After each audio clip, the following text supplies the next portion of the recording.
Hello guys, welcome back to my channel. So ಇವತ್ತು ನಾನು ನಮ್ಮ ಅಮ್ಮ ಊರಿಗೆ ಹೋಗ್ತಾ ಇದ್ದೀನಿ. ಅಲ್ಲಿ ದೇವ್ರದ್ದು ಮೆರವಣಿಗೆ ಇದೆಯಂತೆ. ಸೊ ಅದಕ್ಕೋಸ್ಕರ ಇನ್ವೈಟ್ ಮಾಡಿದ್ರು. ನಾನು ಮತ್ತೆ ನಮ್ಮ ಅಕ್ಕ ಎಲ್ಲ ಬರ್ತಾ ಇದ್ದಾರೆ. ಸೊ ಆಮೇಲೆ ಪಾಪು ಕೂಡ ಬರ್ತಾನೆ. ನಮ್ಮ ಅಕ್ಕ ಮಕ್ಕಳು ಎಲ್ಲಾರು ಬರ್ತಾ ಇದ್ದಾರೆ. ಆಕ್ಚುಲಿ ಮನೆಯಲ್ಲಿ ತಿಗಣೆಗಳಿಗೆ ಔಷಧಿ ಹಾಕ್ಸಕ್ಕೆ ಅಂತ ಕರಿತಾ ಇದ್ವಿ. ಮನೆಯಲ್ಲಿ 24 hours ಯಾರು ಇರಬಾರ್ದಂತೆ. ಅದಕ್ಕೋಸ್ಕರ ಏನ್ ಅನ್ಕೊಂಡ್ವಿ ಅಂದ್ರೆ, ಮಗು ಇದ್ರೇನೆ ನಮ್ಗೆ ಪ್ರಾಬ್ಲಮ್ ಆಗೋದು. ಸೊ ನಾವಿಬ್ರು ಊರಿಗೆ ಹೋಗ್ತಾ ಇದೀವಿ ಅಂದ್ರೆ ನನ್ನ ಹಸ್ಬೆಂಡ್ ನಮ್ಮ ಅತ್ತೆ ನಮ್ಮ ಅವ್ವ ಸ್ವಲ್ಪ ಅಡ್ಜಸ್ಟ್ ಮಾಡ್ಕೊಳ್ತಾರೆ ಮೇಲೆ. ಅದು ಒಂದು ಏನೋ ಅಡ್ವಾಂಟೇಜ್ ಅಂತ ಹೇಳ್ಬಿಟ್ಟು ಹೋಗ್ತಾ ಇದೀವಿ ಅಷ್ಟೇ. ಮನೆ ಫುಲ್ ಇವಾಗ ಬಟ್ಟೆಗಳೆಲ್ಲ ತುಂಬೋಗ್ಬಿಟ್ಟಿದೆ ಇಲ್ಲಿ. ಇನ್ನು ನಿಮ್ ರೂಮ್ ಅಲ್ಲಿ ಇದೆಯಲ್ವಪ್ಪ ಬಟ್ಟೆಗಳೆಲ್ಲ ಎತ್ಕೊ ಬರೋದು? ನಮ್ಮ ಮಾವ ರೂಮಲ್ಲಿ ಒಂದಷ್ಟು ಬಟ್ಟೆಗಳಿದಾವೆ. ಮತ್ತೆ ಅದಾದ್ಮೇಲೆ ಬೆಡ್ ಒಂದ್ ಎತ್ಕೊ ಬಂದ್ ಹಾಕಕ್ ಹೇಳ್ಬಿಟ್ಟಿದೀನಿ. ನಮ್ಮ ಮಾವ ರೂಮಲ್ಲೂ ಪಾಪ ಸ್ಟಾರ್ಟ್ ಆಗಿ ಹೋಗ್ಬಿಟ್ಟಿದಾವಂತ. ನಮ್ಮ ಮಾವಾಗೂ ಒಂದ್ ಸಿಕ್ತು ಅಂತ ಹೇಳಿದ್ರು. ಅದಕ್ಕೆ ಫಸ್ಟ್ ಇದಕ್ಕೆ ಔಷಧಿ ಹಾಕ್ಸೋದೇ ಬೆಸ್ಟ್ ಅಂತ ಹೇಳ್ಬಿಟ್ಟು ಕೇಳಿದೀವಿ. ಅಮೌಂಟ್ ಎಲ್ಲ ಎಷ್ಟು ಅಂತ ನಾನು ನಿಮ್ಗೆ ಲಾಸ್ಟ್ ವ್ಲಾಗ್ ಅಲ್ಲಿ ಹೇಳ್ದಂಗೆನೆ, ನಮ್ಮ ಮನೇಲಿ ಏನಾದ್ರು ತಿಂಗಳಿಗೆಲ್ಲ ಕಂಪ್ಲೀಟ್ ಆಗಿ ಹೋದ್ರೆ ನಾನು ನಿಮ್ಗೆ ಅವ್ರದ್ದು ಕಾಂಟ್ಯಾಕ್ಟ್ ಡೀಟೇಲ್ಸ್ ಎಲ್ಲ ಶೇರ್ ಮಾಡ್ತೀನಿ ಗೈಸ್. ಆದಷ್ಟು ನಾನು ಗುರುವಾರ ಇಲ್ಲ ಶುಕ್ರವಾರ ಈ ಒಂದು ವ್ಲಾಗ್ ನ, ಅಂದ್ರೆ ಆ ತಿಗಣೆಗಳದ್ದು ಹೋಗಿದೆಯಾ ಇಲ್ವಾ ಅನ್ನೋ ವ್ಲಾಗ್ ನ ಅಪ್ಲೋಡ್ ಮಾಡ್ತೀನಿ. ಬಿಕಾಸ್ ನಾನು ಬುಧವಾರ ವಾಪಸ್ ಬರ್ತೀನಿ. ಬುಧವಾರ ವಾಪಸ್ ಬಂದ್ಮೇಲೆ ನಾನು ನಿಮ್ಮ ಹತ್ರ ಶೇರ್ ಮಾಡ್ತೀನಿ. ಸದ್ಯಕ್ಕೆ ಇವಾಗ ನೋಡಿ ಈ ರೀತಿ ಒಂದು ಪಲಾಜ್ ಹಾಕೊಂಡು ಟಾಪ್ ಹಾಕೊಂಡು ಹೋಗ್ತಾ ಇದೀನಿ. ಅಲ್ಲೋದ್ಮೇಲೆ ರೆಡಿ ಆದ್ರೆ ಆಗುತ್ತೆ ಅಂತ ಹೇಳ್ಬಿಟ್ಟು ಬನ್ನಿ ಗೈಸ್ ಹೋಗೋಣ. ಆಫ್ಟರ್ ಲಾಂಗ್ ಟೈಮ್ ನಾನು ನಮ್ಮ ಬಾಬು ಜೊತೆ ಬಸ್ಸಲ್ಲಿ ಟ್ರಾವೆಲ್ ಮಾಡ್ತಾ ಇರೋದು. ಯೂಶಲಿ ನನ್ನ ಹಸ್ಬೆಂಡೇ ಕರ್ಕೊಂಡು ಹೋಗಿ ಎಲ್ಲಿಗಾದ್ರೂ ಬರ್ತಾರೆ. ಬಟ್ ಆದ್ರೆ ಇವತ್ತು ನನ್ನ ಹಸ್ಬೆಂಡ್ ಬರ್ತಾ ಇಲ್ಲ. ಬರೀ ನಾನು, ನಮ್ಮ ಬಾಬು, ನಮ್ಮ ಅಕ್ಕ ಅವ್ರ ಜೊತೆ ಎಲ್ಲ ಹೋಗ್ತಾ ಇದೀವಿ.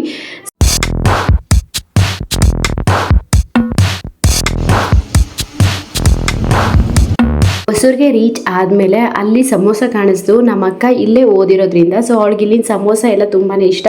ಸೊ ತಗೊಳ್ಳೋಣ ಅಂತ ಹೇಳ್ಬಿಟ್ಟು ಅವಳು ಸಮೋಸ ತೊಗೊಂಡು ಬಂದು ಕೊಟ್ಲು. ತುಂಬ ಚೆನ್ನಾಗಿತ್ತು.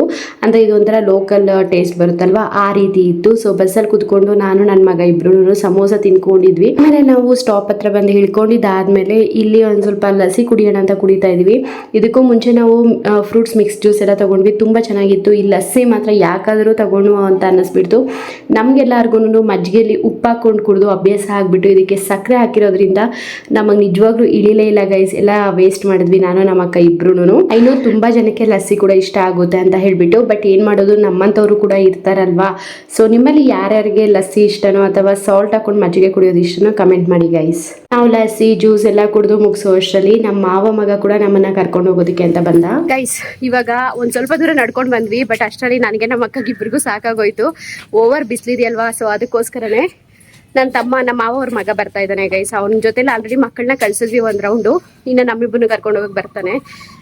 ಸೊ ಒಂದ್ ಲಗೇಜ್ ಮಾತ್ರ ಏನಿದೆ, ಇನ್ನ ಆರಾಮಾಗಿ ಹೋಗ್ಬೋದು ಅಷ್ಟೇ. ಇನ್ನ ಅಲ್ಲೋದ್ಮೇಲೆ ಇದ್ದಿದ್ದು ಕೆಲ್ಸಗಳು ಇಬ್ಬರಿಗೂ ಮುಗೀತು ಕತೆ. ಅಲ್ಲಿಗೆ ಹೋದ್ರೆ ಯಾರು ಬಂದಿರಲ್ಲ, ಸರಿಯಾಗಿರುತ್ತೆ. ನನಗೆ ಗೊತ್ತಿಲ್ಲ, ಅವಳಂತೂ ಬರೋದು ಯಾವಾಗ್ಲೂ ಹೇಳ್ತಾ ಇರ್ತಾಳೆ ಅವಳು, ನಾನ್ ಬರೋದೇ ಕೆಲಸ ಮಾಡಕ್ಕೆ ಅಂತ. ಸೊ ಇವಾಗ ಹೋಗ್ಬೇಕು ಗೈಸ್. ಈಗ ನಮ್ಮ ತಾತ ಮನೆಗೆ ಬಂದ್ವಿ. ನಮ್ಮ ತಾತಗೆ ನಮ್ಮ ಅಕ್ಕಗೆ ಒಳ್ಳೆ ಬಾಂಡಿಂಗ್ ಇದೆ ಗೈಸ್. ಬಿಕಾಸ್ ಅವಳು ಇಲ್ಲೇ ಹುಟ್ಟಿ ಬೆಳೆದಿರೋದ್ರಿಂದ ಅವರಿಬ್ಬರಿಗೂ ಒಳ್ಳೆ ಬಾಂಡಿಂಗ್ ಇದೆ. ಅವಳಿಗೂ ನಮ್ಮ ತಾತ ಅಂದರೆ ತುಂಬ ಇಷ್ಟ, ನಮ್ಮ ತಾತಗೂ ಅವಳಂದ್ರೆ ತುಂಬ ಇಷ್ಟ. ಸೊ ಹಾಗೆ ಸ್ವಲ್ಪ ಹೊತ್ತು ಮಾತಾಡ್ಸ್ಕೊಂಡಿದ್ವಿ ನಮ್ಮ ತಾತ. ಇವಾಗ ಬಂದ ತಕ್ಷಣ ಮಕ್ಕಳೆಲ್ಲ ಊಟ ಮಾಡಿದ್ರು. ಸೊ ಇವಾಗ ಹೂವು ಕಟ್ಕೊಂಡು ಕೂತಿದೀವಿ. ಊಟ ಮಾಡ್ದ ಹೋಗಲ್ ಮಲ್ಕೋಗ್ ಸುಮ್ಮನೆ. ನೋಡಿ ನಮ್ಮ ಮತ್ತೆ ಇವಾಗ ರೆಡಿ ಆಗ್ತಿದ್ದಾರೆ. ನೆಂಟ್ರನ್ನ ಕರೆದ್ಬಿಟ್ಟು ಇವ್ರು ಇವಾಗ ರೆಡಿ ಆಗ್ತಾ ಇದಾರೆ. ಅಲ್ಲೆಲ್ಲಾನು ರೆಡಿ ಮಾಡಿ ಇಟ್ಟಿದ್ದಾರೆ ಗೈಸ್. ಇವತ್ತು ಬೆಳ್ದಚ್ ದೀಪ. ಸೊ ಅಲ್ಲೆಲ್ಲ ರೆಡಿ ಮಾಡಿ ಇಟ್ಟಿದ್ದಾರೆ. ನಾವಿಲ್ಲಿ ಹೂವು ಕಟ್ಕೊಂಡು ಕೂತಿದೀವಿ, ನಾನು ಮತ್ತೆ ನಮ್ಮ ಅಕ್ಕ ಇಬ್ರು. ಇಲ್ಲಿ ನೋಡಿ ಇದೆಲ್ಲಾನು ನಮ್ಮ ಅತ್ತೆಯವರು ಗಿಡದಲ್ಲಿ ಬೆಳೆದಿರೋದೇನೆ. ಸೊ ಸುಫಿಯಾ ಪೂಲು ಇದು ಲರ್ನರ್ಸ್ದು, ಇದು ಸ್ವಲ್ಪ ಎಕ್ಸ್ಪೀರಿಯನ್ಸ್ಡ್ ಆಗಿರೋರ್ದು, ಅಷ್ಟೇ ಡಿಫ್ರೆನ್ಸ್. ಸೊ ಹೂವು ಎಲ್ಲ ಕಟ್ಬಿಟ್ಟು ಆಮೇಲೆ ಸಿಗ್ತೀವಿ. ಇವತ್ತು ಬೆಳ್ದಚ್ ದೀಪಗಳು. ಸೊ ಅದಕ್ಕೇನೆ ನಾವೆಲ್ಲರೂ ಬಂದಿದ್ದೀವಿ. ಫಸ್ಟು ಆಂಜನೇಯ ಸ್ವಾಮಿಗೆ.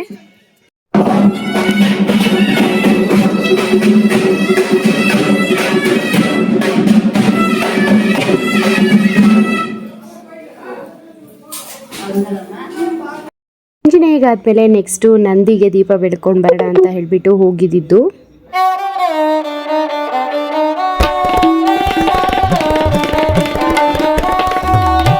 ಇವಾಗ ಮತ್ತೆ ಇನ್ನೊಂದು ಆಂಜನೇಯ ಸ್ವಾಮಿ ದೇವಸ್ಥಾನ ಇದೆಯಂತೆ ಇಲ್ಲಿ. ಅಲ್ಲಿ ಹೋಗ್ಬಿಟ್ಟು ನವಗ್ರಹಗಳು ಮಾಡ್ಕೊಂಡು ಬರಕ್ಕೆ ಅಂತ ಹೇಳ್ಬಿಟ್ಟು ಎತ್ಕೊಂಡು ಹೋಗ್ತಾ ಇದೀವಿ. ಸೊ ಇಲ್ಲಿ 2 ಮನೆ ಗೈಸ್, ಒಂದು ನಮ್ಮ ಮಾವ ಅವ್ರದ್ದು, ಇನ್ನೊಂದು ನಮ್ಮ ತಾತ ಅವ್ರದ್ದು. 2 ಮನೆ ಸಪ್ರೇಟ್ ಇರೋದ್ರಿಂದ ಒಂದು ನಮ್ಮ ಅಕ್ಕ, ಒಂದು ನಾನು. ಎತ್ಕೊಂಡು ಹೊರಡ್ತಾ ಇದೀವಿ ಗೈಸ್. ಇವತ್ತು ರಾತ್ರಿಗಿಂತೂ ನಾಳೆ ರಾತ್ರಿ ಇನ್ನೂ ತುಂಬಾ ಚೆನ್ನಾಗಿರುತ್ತೆ. ಎಲ್ಲ ದೇವ್ರಿಗೂ ಒಂದೇ ಹತ್ರ ಇಟ್ಟು ಪೂಜೆ ಮಾಡ್ತಾರೆ. ಇನ್ನೂ ತುಂಬಾ ಚೆನ್ನಾಗಿರುತ್ತೆ ಗೈಸ್. ನಾಳೆ ತೋರಿಸ್ತೀನಿ, ಬಟ್ ಇವತ್ತು ಏನಾಗುತ್ತೋ ಇವತ್ತು ನೋಡಿ. ಹಾಗೆ ಇದು ನಮ್ಮ ಅಕ್ಕವ್ರು ಓದಿರೋ ಸ್ಕೂಲ್ ಅಂತೆ. ಸೊ ಇಲ್ಲಿ ನನಗೆ ಜಾಸ್ತಿ ಏನು ಅಷ್ಟು ನೆನಪುಗಳಿಲ್ಲ, ಬಿಕಾಸ್ ನಾನು ಆವಾಗ ಹೋಗಿ ಬಂದು ಹೋಗ್ತಾ ಇದ್ದೆ. ಬಟ್ ಇವಳು ಇಲ್ಲೇ ಹುಟ್ಟಿ ಬೆಳೆದಿರೋದ್ರಿಂದ ನಮ್ಮ ಅಕ್ಕಗೆ ತುಂಬ ನೆನಪುಗಳಿದೆ ಇಲ್ಲಿ. ಹಾಗೆ ನವಗ್ರಹಗಳಿಗೆಲ್ಲ ಪೂಜೆ ಮುಗಿಸ್ಕೊಂಡು ಅಲ್ಲೇ ಇವಾಗ ಆಂಜನೇಯ ದೇವಸ್ಥಾನ ಹತ್ರ ಬಂದಿದ್ದೀವಿ. ಸೊ ನೋಡಿ, ರಾಮ ಸೀತೆ ಲಕ್ಷ್ಮಣ ಎಷ್ಟು ಚೆನ್ನಾಗಿದ್ದಾರೆ. ಸೊ ಇಲ್ಲಿ ಇನ್ನು ಪೂಜೆ ಮುಗಿಸ್ಕೊಂಡ್ರೆ ಬೆಲ್ದಚ್ಚ ದೀಪ ಬೆಳಗಿದ್ದು ಆಗುತ್ತೆ ಗೈಸ್.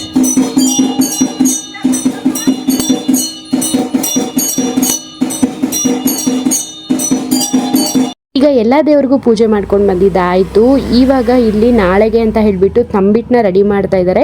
ನಾಳೆ ತಂಬಿಟ್ಟು ದೀಪ ಬೆಳಗೋದಿರುತ್ತೆ. ಸೊ ಅದಕ್ಕೋಸ್ಕರನೇ ನಮ್ಮ ಮಾವನೇ ತಂಬಿಟ್ಟೆಲ್ಲ ಮಾಡ್ತಾ ಇದ್ದಾರೆ ಗೈಸ್. ಅಂದರೆ ಅದು ಪಾಕ ಏನಿದೆಯಲ್ವ ಅದನ್ನು ನಮ್ಮ ಮಾವ ಎತ್ಕೊಡ್ತಾ ಇದ್ದಾರೆ. ಅದಾದಮೇಲೆ ಗೊಂಬೆಗಳನ್ನ ತಿದ್ಕೊಳ್ಳೋದು ನಮ್ಮ ಅತ್ತೆ ಮಾಡ್ತಾರೆ.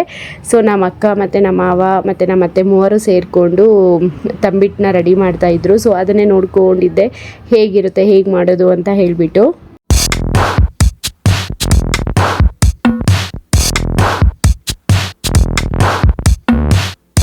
ಒಂದು ಸೈಡು ತಂಬಿಟ್ಟು ದೀಪಗಳಿಗೆ ಅಂತ ಹೇಳ್ಬಿಟ್ಟು ರೆಡಿ ಮಾಡ್ಕೊಳ್ತಾ ಇದ್ರು. ಸೊ ಅಷ್ಟರಲ್ಲಿ ನಾವಿಲ್ಲಿ ನಾಳೆಗೆ ಒಬ್ಬಟ್ಟಿಗೆ ಬೇಕಾಗುತ್ತಂದರೆ ವೆಜ್ಜವ್ರು ಯಾರಾದರೂ ಬಂದರೆ ಬೇಕಾಗುತ್ತಲ್ವ. ಸೊ ಅದಕ್ಕಂತ ಹೇಳ್ಬಿಟ್ಟು ಕೊಬ್ಬರಿನೆಲ್ಲ ತೆಗಿತಾ ಇದ್ವಿ. ಸೊ ಕೊಬ್ಬರಿನೆಲ್ಲ ತೆಗೆದ್ಬಿಟ್ಟು ಅದನ್ನು ಮಿಕ್ಸಿಗೆ ಹಾಕ್ಕೊಳ್ಬೇಕು.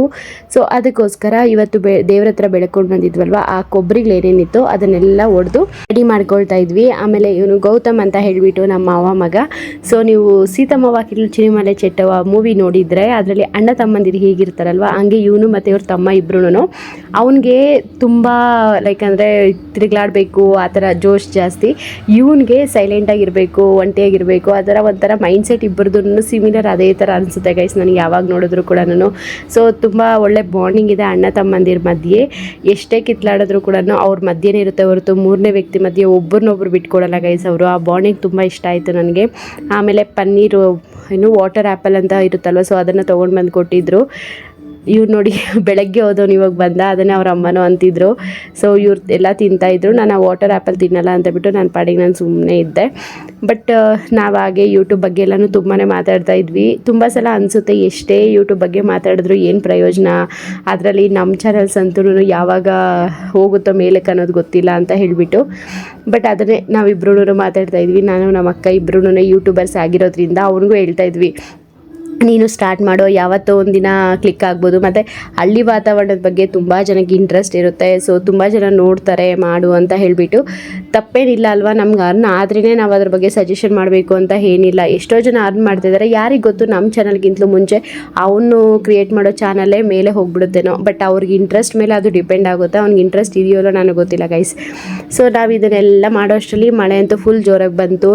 ನನ್ನ ಮಗನಿಗೆ ಹಬ್ಬನೇ ಗೈಸ್. ಮಳೆ ಬಂದಿದೆ ಅಂದರೆ ಅವನು ಟೆರೆಸ್ ಮೇಲೆ ಹೋಗಿ ನೆನೀತಾನೆ, ಇನ್ನು ಇಲ್ಲಿ ಬಿಡ್ತಾನ. ಅಲ್ಲಿ ಬಂದಿರೋ ರಿಲೇಟಿವ್ಸ್ ನಮ್ಮ ಚಿಕ್ಕಮ್ಮವರೆಲ್ಲ ಹೇಳ್ತಾ ಇದ್ರು ಕರ್ಕೋ ಅಂತ. ಬಟ್ ನನಗೂ ಕೂಡ ಕರ್ಕೋಬೇಕು ಅನಿಸಿಲ್ಲ. ಅವ್ನು ಕರೆದ್ರು ಬರ್ತಾ ಇರಲಿಲ್ಲ. ಸೊ ಅದಕ್ಕೆ ಬಿಟ್ಬಿಟ್ಟಿದ್ದೆ. ಆರಾಮಾಗಿ ಮಳೆ ನೆನ್ಕೊಂಡು ಎಂಜಾಯ್ ಮಾಡ್ತಾ ಇದ್ದ ಅವನು. ಸೊ ಇವತ್ತಿನ ದಿನ ಹಿಂಗೋಯ್ತು ಗೈಸ್. ಇಷ್ಟೇ ಇವತ್ತಿನ ವ್ಲಾಗ್. ಸೊ ನಾನು ನಿಮಗೆ ನೆಕ್ಸ್ಟ್ ವ್ಲಾಗಲ್ಲಿ ಸಿಗ್ತೀನಿ. ಅಲ್ಲಿವರೆಗೂ ಒಂದು ಲೈಕ್ ಮಾಡಿ, ಶೇರ್ ಮಾಡಿ, ಸಬ್ಸ್ಕ್ರೈಬ್ ಮಾಡಿ ಇಟ್ಕೊಂಡಿರಿ ಗೈಸ್. ಬಾಯ್ ಬಾಯ್.